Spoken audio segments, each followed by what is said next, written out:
Hello. Okay, in this video, I'm going to describe how the Glorb the Alien activity works. And I'm going to be using the Module 3, Glorb the Alien activity, just to show you and describe things. And this is also from a specific semester, so your due dates may be different based on what content module you're working on or what semester you're in, but the general instructions are the same. So the basic idea behind a Glorb the Alien activity is that you take on the persona of a space and time traveling extraterrestrial named Glorb, and Glorb is going to visit a particular place and time in human history, and then you are going to give a report back to Glorb's homeworld about what Glorb experiences and Glorb's opinions about those things based on what particular prompt questions I ask you in the activity. So each activity will include some detailed instructions telling you what things to do. Usually there will be a couple of videos to watch, sometimes two, sometimes three, and the videos will provide the information that that represents what Glorb is seeing and experiencing. So once you watch the videos, then you'll come up with some responses to some prompts that I give you. So the first thing that you'll be doing is providing information about Glorb and Glorb species. You can be as creative about this as you want to. Just kind of think about what a space and time traveling alien might look like and what their culture might be like. And then you're going to use that information to form the basis for how Glorb observes and comments on the human experience. If you do multiple Glorb activities throughout the semester, just use the same information that you developed for your first one. And then I'll ask you some questions about the civilization and time period that Glorb visits. So here in this example, the second question is, what aspects of life in the city of Teotihuacan at its height would Glorb find impressive? So you'll use the information that you got from the videos and your own perspective on what kind of an alien Glorb is and where they come from to give you a sense of how Glorb would react to and believe or form an opinion.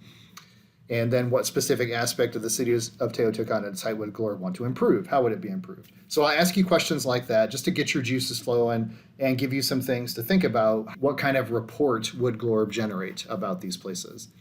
And then, again, later in the semester, if you do the Glorb the Alien activity multiple times, then you'll have this final prompt that asks you to think about how Glorb's opinion of humanity is evolving over time. So the first time you do the Glorb activity, you just have to comment on the particular time and place.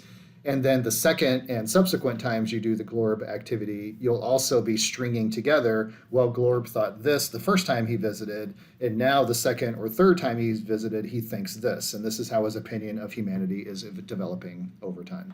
Those are the prompts that will help you to generate the content that will be the basic material of the report that you are giving back to Glorb's homeworld. So then you're going to use that information to prepare the report. The report that you'll create will have both visual and audio elements. So you're going to do something visual and something with sound. And there are lots of examples of the ways that you can do this. I want to leave it up to your creativity. So you could create a video, you could do something as simple as make a PowerPoint slideshow with all the information in it that should be there, and then just record yourself narrating or talking through or presenting the slideshow as if it was a report. So the key things to remember, put it in the form of you as Glorb giving a report back to your homeworld. That report that you're giving back has to have something visual, either an image of you reading or doing something, or a slideshow that you create, some kind of image that you create. And then there needs to be sound. You need to be narrating and talking as you're giving the report and as you're recording it. And again, you could be narrating or recording yourself doing a slideshow, or you could do some sort of creative way of adding audio to your report. So here are some examples that previous students have done. This is a pretty straightforward one. This student created a slideshow, and the slideshow presented all of the information. This particular slide is showing the information about who and what Glorb is.